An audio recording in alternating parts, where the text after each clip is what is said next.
านกำลังฟังสถานีวิทยุกระจายเสียง FM 104.5 เมกะเฮิรตซ์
ดาวน์โหลดแอปพลิเคชันวิทยุพุทธศาสนาทั่วไทยเพื่อติดตามรับฟังรายการนี้และรายการธรรมะสาระดีๆจากสถานีวิทยุพระพุทธศาสนาแห่งชาติคลื่นต่างๆได้ซึ่งในแอปพลิเคชันนี้มีสถานีวิทยุพระพุทธศาสนารวมกันอยู่เกือบ50 สถานีทุกภูมิภาคของประเทศไทยสาธุชนสามารถเลือกรับฟังธรรมะดีๆจากสถานีวิทยุเหล่านั้นได้โดยอิสระโทรศัพท์มือถือที่สามารถดาวน์โหลดแอปพลิเคชันนี้ได้ต้องเป็นโทรศัพท์ระบบ Android เท่านั้นขอให้ทุกท่านประสบความสำเร็จในการฟังดาวน์โหลดแอปพลิเคชันให้สำเร็จกันทุกท่านทุกคนนะโยมนะวันนี้รายการคดีโลกคดีธรรมขอเริ่มต้นด้วยข่าวประชาสัมพันธ์เชิญชวนสาธุชนร่วมงานบุญงานกุศลที่คนไทยเรานั้นมักจะให้ความสนใจและให้การมีส่วนร่วมงานนี้เป็นงานเผยแผ่ธรรมะงานเผยแผ่ธรรมะเป็นงานที่มีความสำคัญเป็นงานที่จะทำให้ผู้คนในสังคมโลกได้เข้าใจสภาพชีวิตตามความเป็นจริงได้โดยอาศัยการเผยแผ่ธรรมะเป็นเบื้องต้นเพราะฉะนั้นไม่ว่าที่ใดก็ตามทำงานเผยแผ่ธรรมะที่นั่นคือแหล่งบุญที่จะให้ทุกท่านมีส่วนร่วมเก็บเกี่ยวบุญกันได้ตลอดเพราะฉะนั้นในวันที่1 มิถุนายนที่จะถึงนี้ตรงกับวันอาทิตย์มีงาน1 ปี1 ครั้งรวมพลังเพื่อสร้างสรรค์สังคมให้อุดมด้วยปัญญาทอดผ้าป่าสามัคคีเพื่อสมทบกองทุนเผยแผ่ธรรมะทางสถานีวิทยุวัดนายโรงขอเรียนเชิญเจริญพรสาธุชนร่วมบุญกันในวันอาทิตย์ที่1 มิถุนายนที่จะถึงนี้ที่วัดนายโรงเขตบางกอกน้อยกรุงเทพมหานคร ในงานมีกิจกรรมดังนี้เวลา 9 นาฬิกามีพระธรรมเทศนาหัวข้อเรื่อง1 ทุน1 พลังเพื่อสร้างสรรค์สังคมให้อุดมด้วยปัญญาองค์แสดงพระธรรมเทศนาคือพระมหาบุญช่วยปัญญาวชิโรเจ้าอาวาสวัดวิปัสสนาดงเย็นอำเภออู่ทองจังหวัดสุพรรณบุรีช่วงบ่ายมีเวทีเสวนาเรื่องพระพุทธศาสนากับสุขภาพมีนายแพทย์มีหมอทั้งแผนปัจจุบันทั้งแผนโบราณสมุนไพรมาร่วมเสวนาบนเวทีนี้ด้วยมีพระเถระ1 รูปและอาตมาภาพเป็นผู้ดำเนินการเสวนาเองเสร็จจากเวทีเสวนาแล้วช่วงเวลา 15:30 นาทีจะได้ร่วมกันทอดผ้าป่าสามัคคีสมทบทุนกองทุนเผยแผ่ธรรมทางสถานีวิทยุวัดนายโรงพร้อมกันท่านใดสนใจกิจกรรมดังกล่าวจะร่วมบุญหรือจะมาร่วมงานก็ดีโทรศัพท์ติดต่อสอบถามรายละเอียดได้ที่หมายเลข02-434-9119หรือ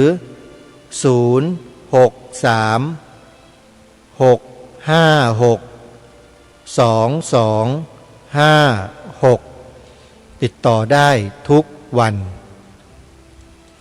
กิจกรรมต่อไปเป็นงานบุญประจำปี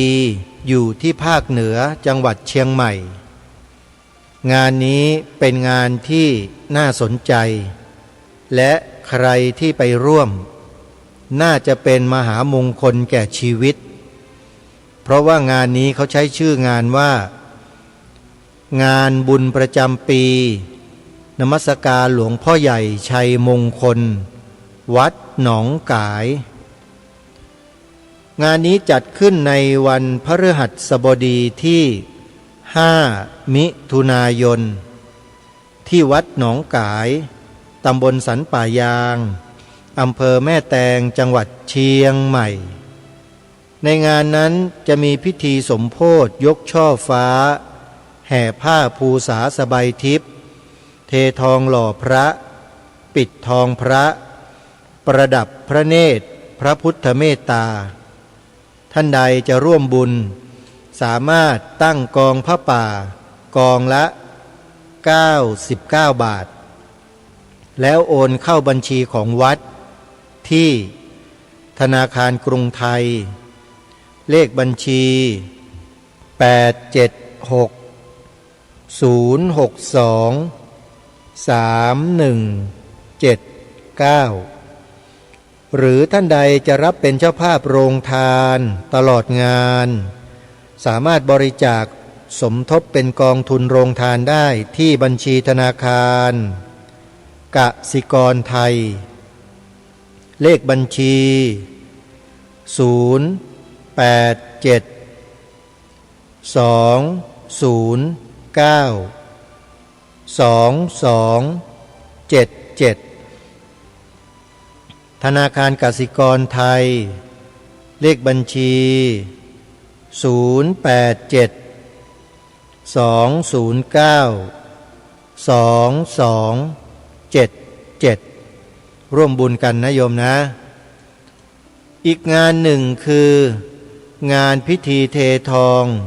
หล่อพระประธานประจำอุโบสถวัดเกาะบกรัตนารามตั้งอยู่ที่ตำบลควนรูอำเภอรัตภูมิจังหวัดสงขลางานนี้จะจัดขึ้นในวันที่6-7 มิถุนายนเสร็จจากงานวัดหนองกายก็ต่องานที่วัดเกาะบกรัตนารามอำเภอรัตภูมิจังหวัดสงขลากันต่อนะโยมนะ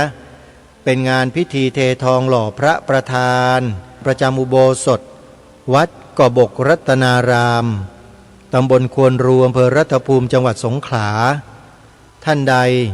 ที่จะร่วมบุญกับทางวัดจดหมายเลขโทรศัพท์สอบถามรายละเอียดได้ที่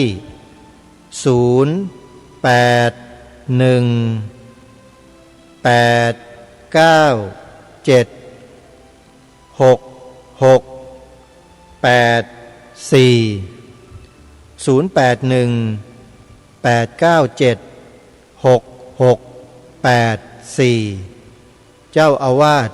วัดเกาะบกรัตนารามท่านพระครูสิริยานวิมลหรือพระมหาอุดมบุญรัตน์ขอเชิญทุกท่านร่วมงานโดยพร้อมเพรียงกันอีกกิจกรรมหนึ่งจะจัดให้มีขึ้นในช่วงปลายเดือนมิถุนาคือวันที่25มิถุนายนตลอดไปจนถึงวันที่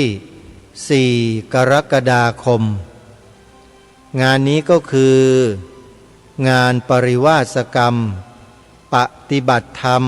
10 วัน 10 คืนขอกราบนิมนต์พระเถรานุเถระนิมนต์พระมัชฌิมนวกะ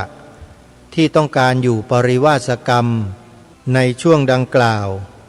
ขอกราบราตนาธิมนต์เดินทางเข้าไปร่วมงานได้นะครับ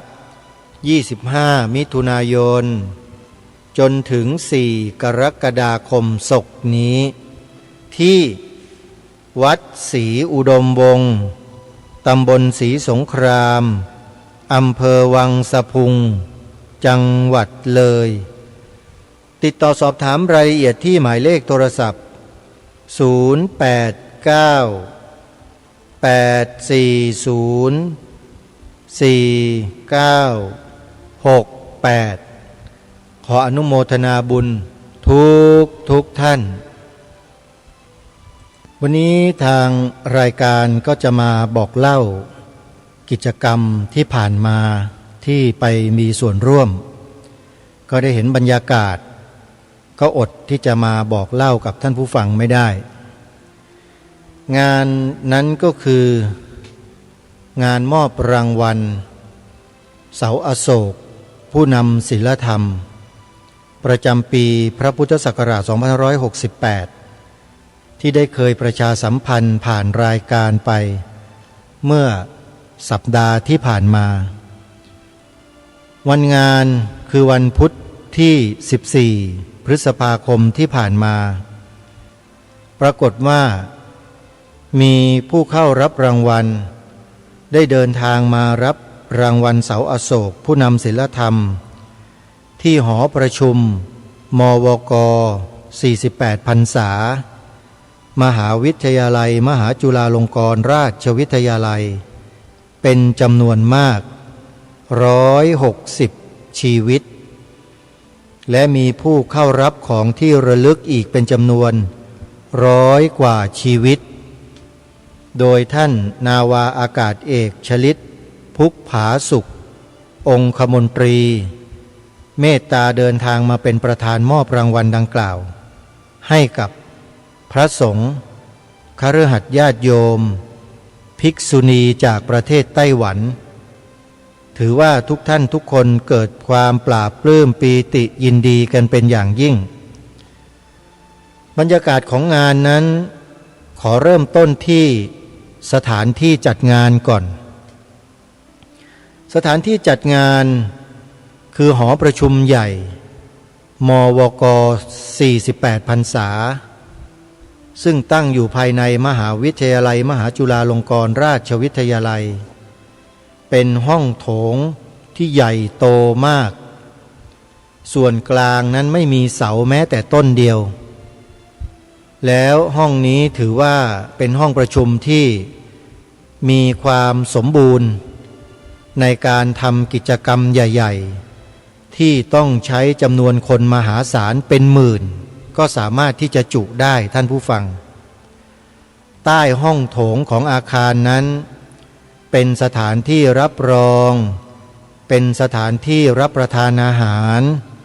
เป็นสถานที่ห้องประชุมย่อย มีความสะดวกสบายมากๆเลย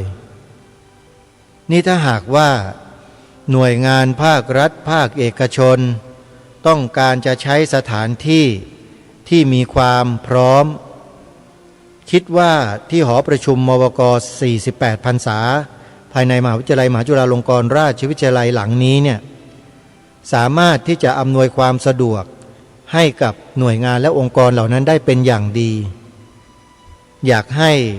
หน่วยงานและองค์กรต่างๆได้ไปใช้สถานที่นี้นะโยมนะสะดวกแล้วก็มีความสัปปายะหลายอย่างในงานวันมอบรางวัลเสาอโศกผู้นำศีลธรรมเมื่อวันพุธที่14พฤษภาคมที่ผ่านมาเนี่ยอาตมาภาพเองหรือกระผมในฐานะเป็นกรรมการของสมาคมผู้ทำคุณประโยชน์เพื่อพระพุทธศาสนาแห่งประเทศไทยอีกรูปหนึ่งในฐานะเป็นพระภิกษุก็ได้ทำหน้าที่เป็นสื่อให้กับทางสมาคมอีกช่องทางหนึ่งด้วยเพราะว่าในฐานะที่ทำสื่อมาโดยตลอดก็อดไม่ได้ที่จะทำหน้าที่นี้รับหน้าที่นี้ก็ทำการถ่ายทอดสดงานดังกล่าวตลอดตั้งแต่ช่วงเช้าจนกระทั่งเสร็จงานในงานวันนั้นมีการบรรยายพิเศษ2หัวข้อเรื่องที่น่าสนใจหัวข้อเรื่องแรกแสดงหรือบรรยายกันในเวลาประมาณ 8:30 นาทีคือธรรมนาวาวังผู้บรรยายคือท่านเจ้าคุณพระราชยานวัชรชิโนภาสหรือพระอาจารย์ต้นเจ้าของธรรมนาวาวังเจ้าของการแสดงการเข้าถึงพระรัตนตรัยอย่างง่ายโดยให้เด็กเยาวชนกราบพระรัตนตรัยแล้วก็ให้กล่าวคำว่าพุทโธเมนาโถธัมโมเมนาโถสังโฆเมนาโถแล้วก็แปลความหมายว่าพระพุทธเจ้าเป็นที่พึ่งของข้าพเจ้าพระธรรมเป็นที่พึ่งของข้าพเจ้าพระสงฆ์เป็นที่พึ่งของข้าพเจ้าคือท่านเจ้าคุณต้นจะสอนให้เด็กเยาวชนเนี่ยกล่าวคำนี้บ่อยๆย้ำๆซ้ำๆเพื่อให้มันฝังลงไปในมโนสำนึกของเด็กในงานวันนั้นท่านเจ้าคุณต้นได้ย้ำสิ่งนี้ให้กับผู้ที่เข้าร่วมประชุมและร่วมงานวันนั้นอย่างมากคือศาสตร์แห่งการทำซ้ำทำซ้ำทำซ้ำมันจะฝังลงลึกลงลึกลงลึกไปในก้นบึ้งของหัวใจของคนเด็กเยาวชนถือว่าเป็นบุคคลที่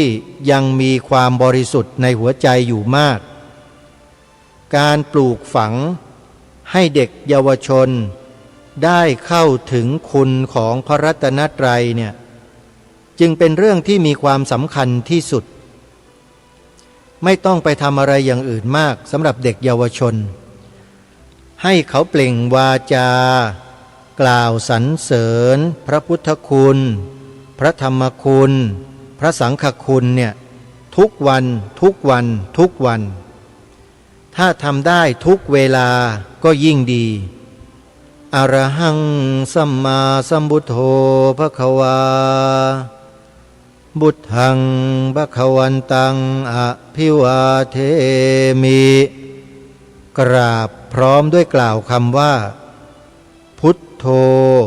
เมนาโถพระพุทธเจ้าเป็นที่พึ่งอันประเสริฐของเราแล้วก็ธัมโมเมนาโถสังโฆเมนาโถท่านเจ้าคุณต้นย้ำแล้วย้ำอีกว่าต้องให้เด็กท ทำซ้ำซ้ำซ้ำซ้ำซ้ำซ้ำบ่อยๆแล้วจะฝังลึกมันอบรมพร่ำสอนพร่ำสอนพร่ำสอนให้เขากล่าวตามทำตามกล่าวตามทำตามอย่างเนี้ยทุกวันเนี่ยสิ่งเหล่านี้ก็จะซึมเข้าไปในจิตใจของเด็ก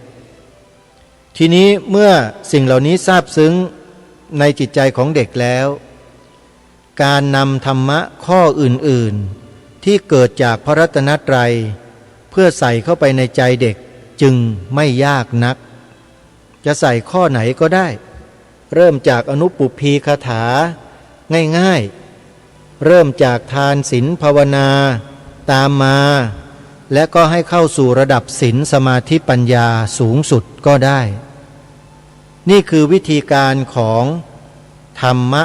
นาวาวังเน้นทำซ้ำๆกล่าวซ้ำๆสวดซ้ำๆไหว้ซ้ำๆแล้วจะเกิดเป็นผลดีแก่เด็กเยาวชนไทยของเราอย่างมากนี่คือสิ่งที่ทางรายการหยิบยกมากล่าวในเบื้องต้นเพื่อจะบอกกับสาธุชนผู้ฟังว่าการกล่าวการพูดซ้ำๆในประโยคนั้นเนี่ยมันจะซึมเข้าไปในก้นบึ้งหัวใจเราสัญญาจะเก็บสิ่งเหล่านี้เอาไว้ไม่มีวันลืมเลือนเลยเหมือนอย่างที่ทางรายการ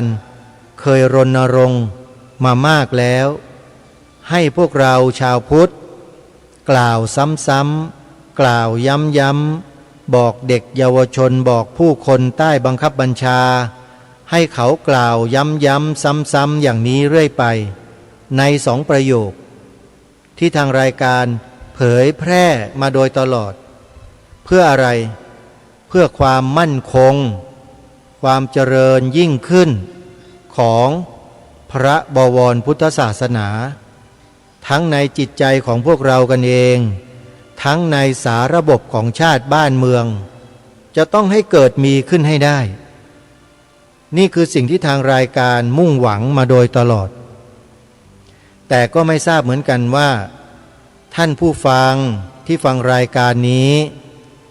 จะเข้าใจในสิ่งที่ทางรายการได้ย้ำหรือไม่อย่างไรอันนี้ไม่ทราบจริงๆแต่มาในวันนี้เนี่ยได้นำตัวอย่างของการยืนยันว่าการทำซ้ำๆพูดซ้ำๆกล่าวซ้ำๆคิดซ้ำๆสำนึกซ้ำๆในสิ่งที่ดีๆขอย้ำนะสิ่งที่ดีๆบ่อยๆซ้ำๆย้ำๆบ่อยๆความดีจะปรากฏแล้วเกิดขึ้นในจิตใจของคนนั้นๆเพราะฉะนั้นสมัยอดีตไม่ว่าสมัยไหนก็ตามนักการศึกษาผู้บริหารบ้านเมืององค์พระประมุขข้าราชการผู้ใหญ่ที่เป็นผู้ปกครองเนี่ยเขาพยายามที่จะปลูกฝังผู้คนในสังคมทุกระดับชั้นให้กล่าวย้ำๆทำซ้ำๆมีอะไรก็ทำบ่อยๆย้ำๆลงไปซ้ำๆลงไปจนกระทั่งคนไทยเรานั้น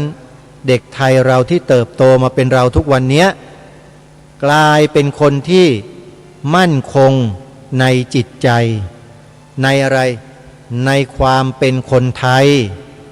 ไม่มีส่างคลายเลยยกเว้นคนที่ไม่ได้ทำอย่างพวกเราแล้วก็ถูกหล่อหลอมด้วยเนื้อหาที่ไหลบ่ามาจากต่างชาติต่างศาสนาอันนั้นก็ว่ากันไปเพราะเขาไม่ได้มาอย่างคนไทยเราเขาไปเอาตัวอย่างที่อื่นมาทางรายการก็ย้ำอยู่เสมอว่าเราไม่ต้องไปทำอะไรไม่ต้องไปแก้ให้เขาทำไปแต่เราสามารถทำกับลูกหลานของเราที่อยู่กับเราเนี่ยลูกหลานที่เราเลี้ยงดูอยู่ทุกวันเนี่ยโยมเราทำเขาให้อยู่กับสิ่งที่ดีเหล่านี้ได้ทางรายการเคยบอกกับท่านผู้ฟังใช่ไหมว่าผู้ที่เป็นผู้ปกครองของเด็กนักเรียนที่ส่งไปเรียนในแต่ละวันแล้วกลับมาเนี่ย ให้พวกเราได้ตรวจสอบแนวความคิดของเขาสักนิดเถอะว่าเขาได้รับความคิดแบบไหนมาใส่ชีวิตของเขาโดยเฉพาะเรื่องสถาบันหลักของชาติไทยของเราเนี่ยเด็กๆได้รับการปลูกฝังบ้างไหมถ้าเขาไม่ได้รับการปลูกฝังเหมือนอย่างเราก็ต้องนำเอาสิ่งที่เราเคยปลูกฝังไว้เนี่ยใส่ให้เขาให้เต็มที่ใส่ไปเลยมีลูกบอกลูกมีหลานสอนหลานบอกเขาว่าพระพุทธศาสนาเป็นศาสนาประจำชาติไทยของเราแล้วให้เขากล่าวตามกล่าวซ้ำๆย้ำๆซ้ำๆย้ำๆเดี๋ยวก็ติดใจติดหูเขาจนไม่มีวันเลือนลางไปไหนเลยนี่คือศาสตร์แห่งการทำซ้ำที่เจ้าคุณต้นธรรมนาวาวังท่านยืนยันแล้วยืนยันอีกในงานบรรยายพิเศษเมื่อวันพุธที่14พฤษภาคมที่หอประชุมมวก48พรรษาภายในมหาวิทยาลัยมหาจุฬาลงกรณราชวิทยาลัยที่กระผมและอาตมาภาพเป็นคณะกรรมการจัดงานอยู่ที่นั่นได้ฟังมาโดยตลอดแล้วก็ได้ทำการไลฟ์สดด้วย Facebook ของตนเองพร้อมด้วยช่อง YouTube ท่านใดสนใจจะเข้าไปฟังเนี่ยสามารถเปิดเข้าไปที่ Facebook ของกระผมและอาตมาภาพได้เลยพิมพ์ชื่อ Facebook ว่านรงค์ฤทธิ์ทองแม้นนรงค์ฤทธิ์สะกดอย่างนี้โยมนอเนนรอเรืององูคอควายกรันรอรึทอทหารทอธงสระอิการันอ่านว่านรงค์ฤทธิ์แล้วก็ทองแม้นสระแอมอม้าไม่โทนอหนูแม้นที่แปลว่าเหมือนนะโยมคล้ายๆเหมือนนั่นแหละทองแม้นเข้าไปดูได้เลยครูบาอาจารย์ครับหรือใครสะดวกจะเข้าไปดูใน YouTube ก็พิมพ์ชื่อช่องของกระผมได้เลยนะครับเป็นอักษรภาษาอังกฤษ DDTV CFM 8875 DDTV CFM 8875เขียนติดกันทุกตัวไม่มีเว้นวรรคนะครับแล้วก็เข้าไปดูวิดีโอที่โพสต์ไว้เป็นจำนวน 3-400 วิดีโอแล้วมีแต่เรื่องราวที่น่าสนใจกันเป็นจำนวนไม่น้อยเลยหนึ่งในนั้นก็คือการบรรยายพิเศษเรื่องธรรมนาวาวังที่นำธรรมนาวาวังของเจ้าคุณต้นมากล่าวตรงนี้ก็เพื่อต้องการบอกกับแฟนๆรายการคดีโลกคดีธรรมว่า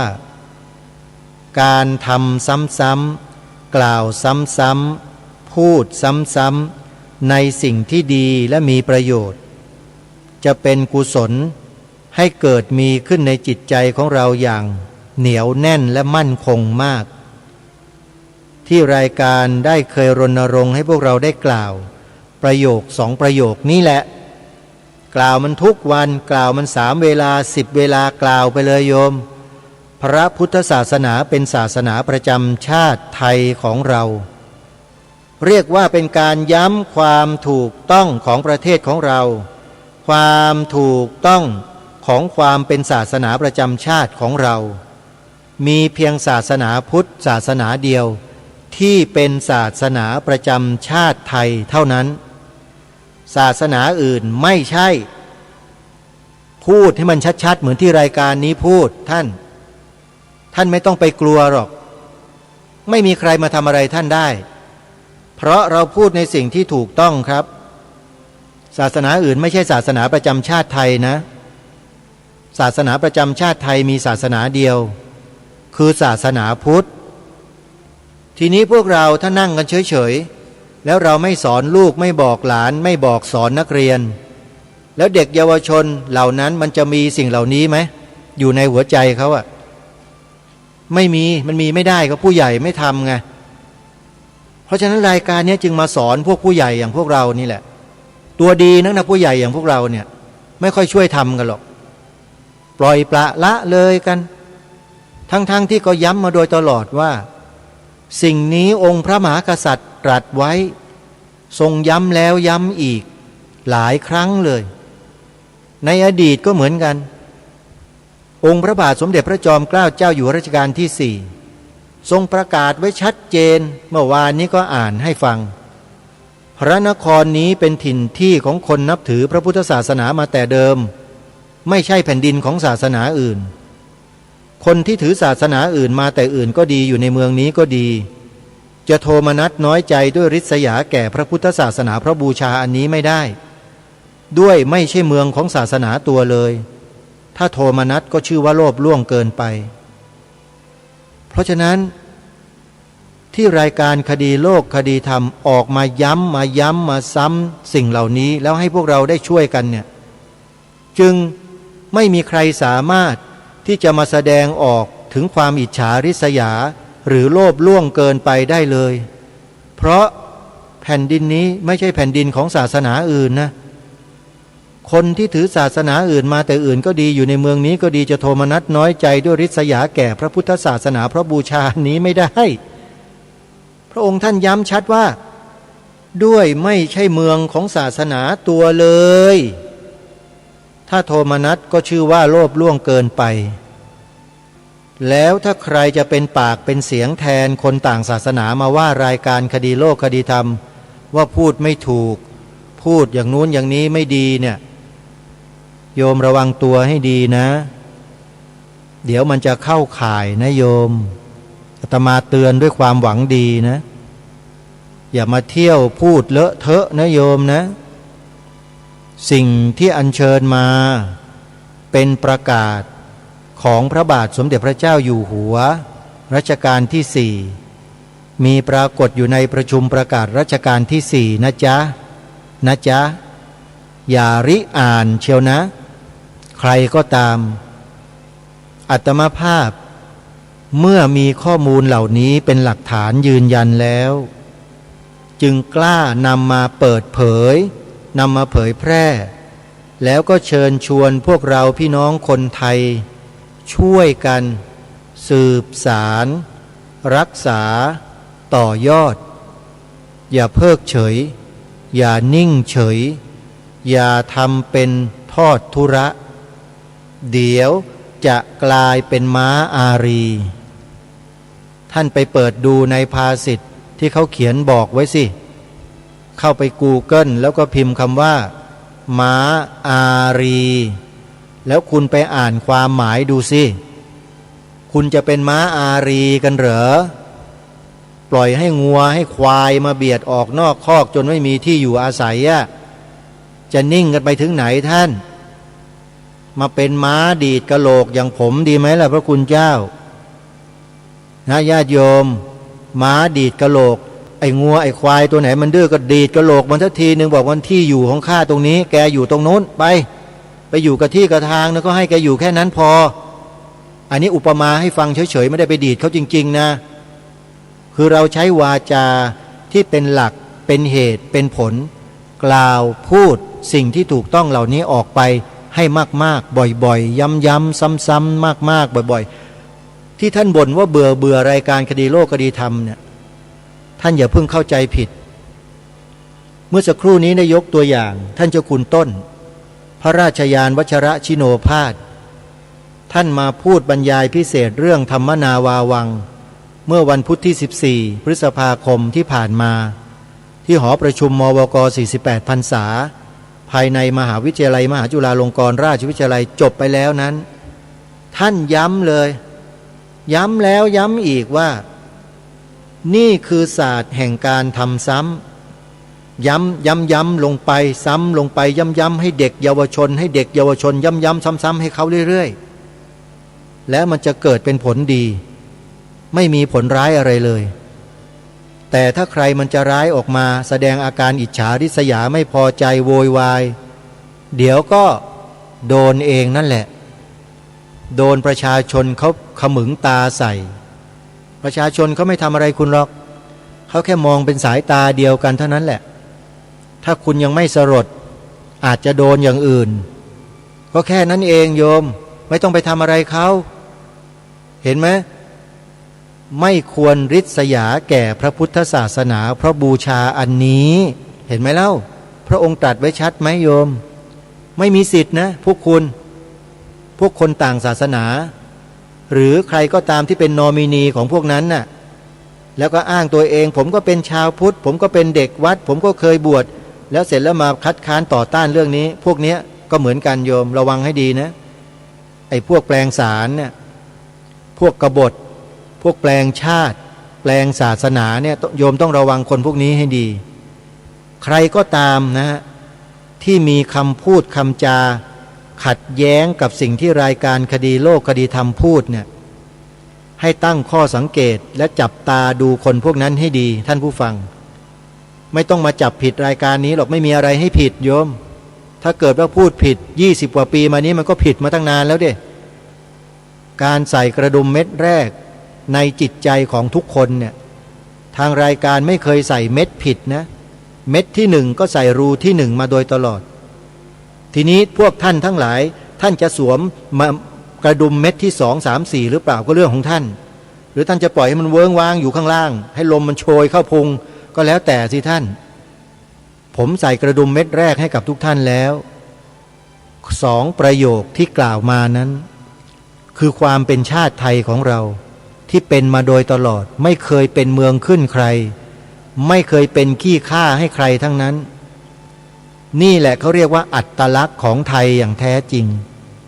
พระพุทธศาสนาเป็นศาสนาประจำชาติไทยของเราและสีขาวในธงชาติไทยหมายถึงพระพุทธศาสนาเท่านั้นอย่าลืมนะแผ่นดินนี้ไม่ใช่แผ่นดินของศาสนาอื่นนะโยมองค์พระมหากษัตริย์ตรัสไว้นะอย่าไปเป็นม้าอารีนะโยมเดี๋ยวจะถูกพวกงัวพวกควายมันเบียดออกจากคอกจงดีดกะโหลกในบางโอกาสที่งัวที่ควายเหล่านั้นมาเบียดมาเสียดพวกเราเนี่ยนะโยมช่วยออกกำลังขาดีๆหน่อยโดยเฉพาะขากรรไกรโยมเนี่ยมันแข็งมันพูดไม่ออกกำลังกายไว้บ้างนะโยมนะหัดกล่าว2ประโยคนี้บ้างโยมเดี๋ยวขากรรไกรมันแข็งพระพุทธศาสนาเป็นศาสนาประจำชาติไทยของเรากับสีขาวในธงชาติไทยหมายถึงพระพุทธศาสนาเท่านั้นท่านจะคุณต้นจะไม่พูดก็เรื่องของท่านบังคับท่านไม่ได้เพราะท่านก็คือท่านนั่นแหละส่วนพวกเราที่ฟังรายการอยู่เนี่ยทำได้เลยไม่ต้องรอเจ้าคุณต้นมาพูดหรอกนะองค์พระมหากษัตริย์ตรัสไว้ตั้งนานแล้วถ้าเจ้าคุณต้นไม่ดำเนินรอยตามก็เรื่องของท่านสิ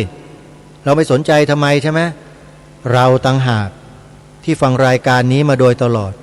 รู้แล้วเข้าใจแล้วดีแล้วเราก็ทำสิฮะอย่าเพิกเฉยกันต้องช่วยกันคนละไม้คนละมืออาตมาภาพยังนึกเสียดายอยู่ทุกวันนี้ว่าเว็บไซต์สภาพุทธบริษัทภาคประชาสังคมจิตอาสาเนี่ยมีคนเข้าไปดูในปัจจุบันนี้รวมๆแล้วก็35 ล้านกว่าคนแต่ไม่รู้เหมือนกันว่าใน35 ล้านกว่าคนนั้นเนี่ย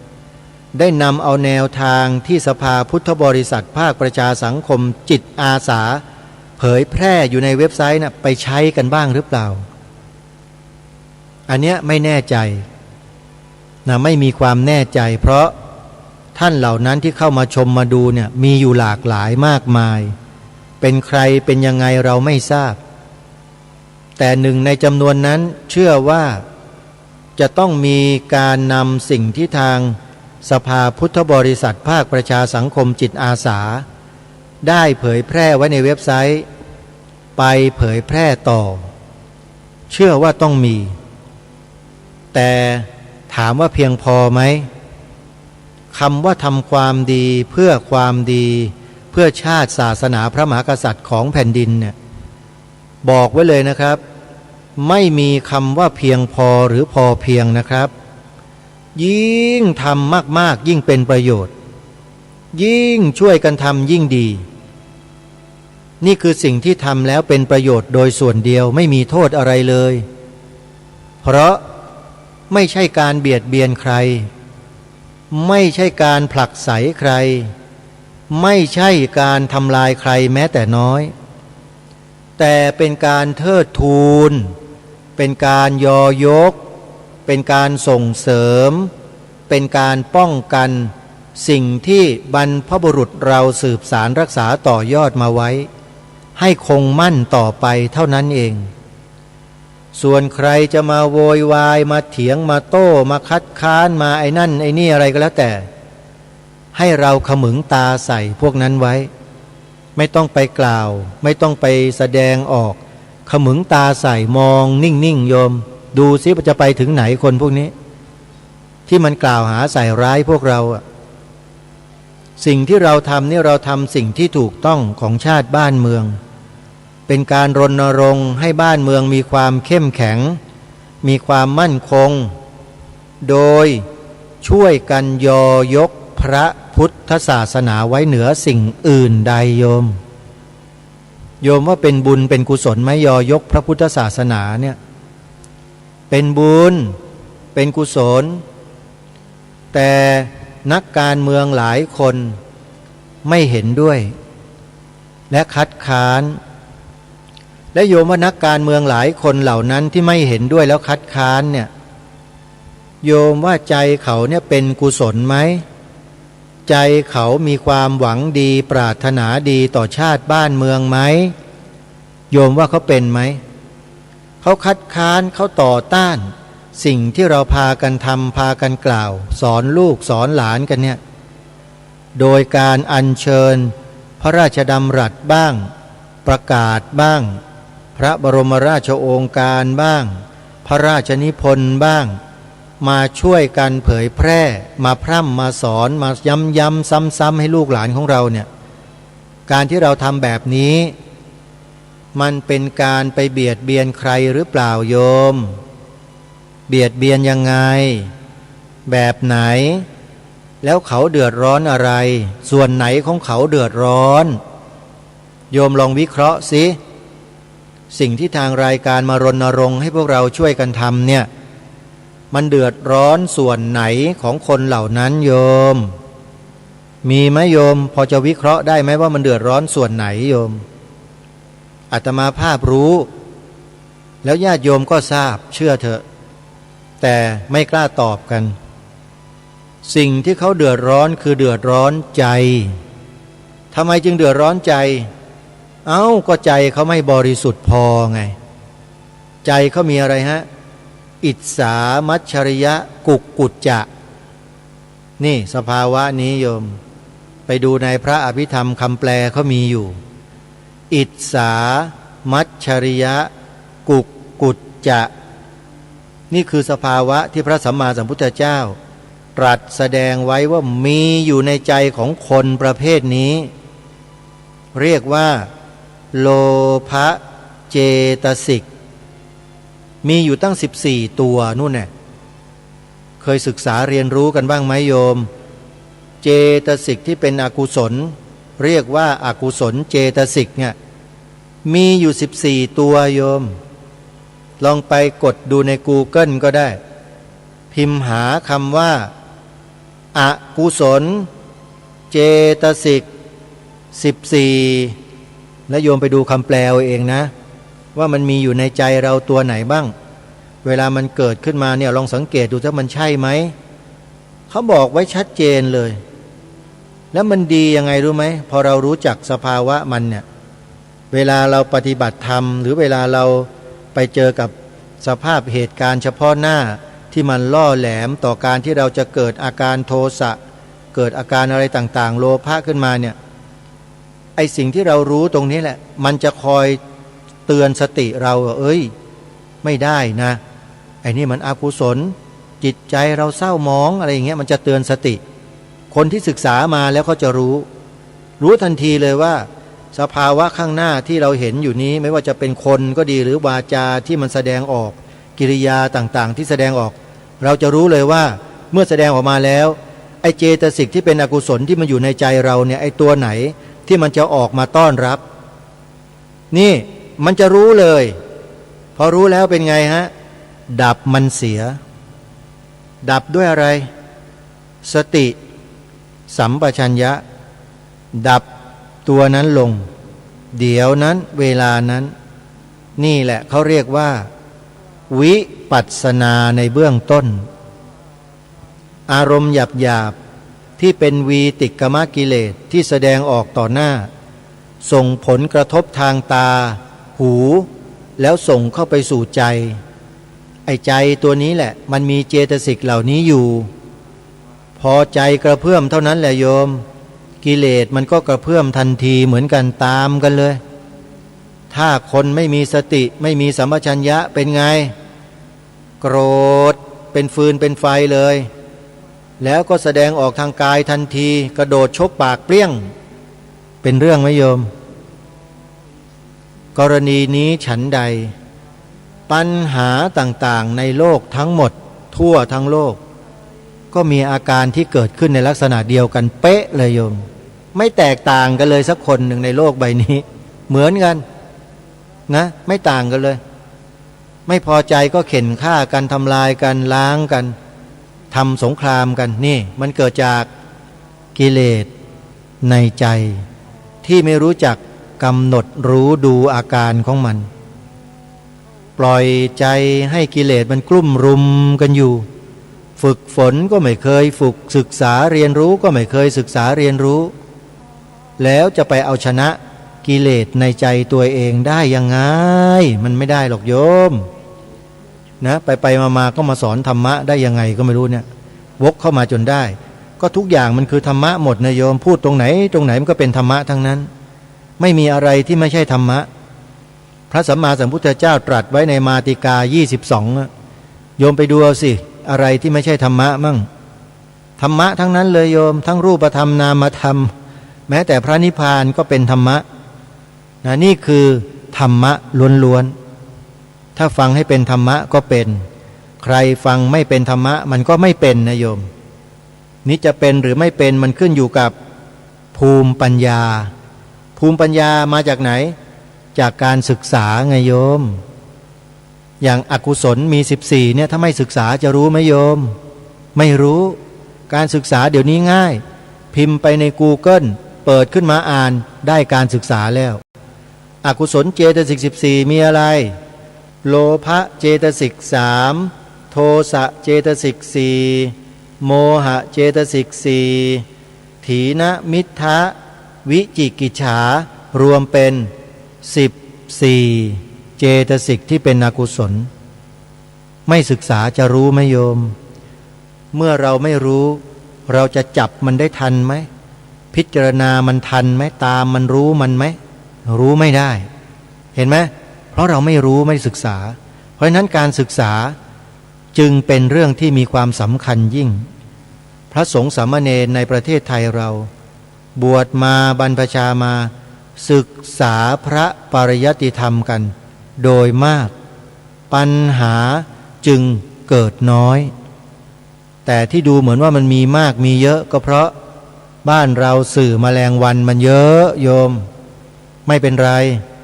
เราก็พยายามเสพบริโภคกันน้อยๆเสพบริโภคสื่อแมลงวันเนี่ยให้ระมัดระวังมีสติสัมปชัญญะกันนิดนึง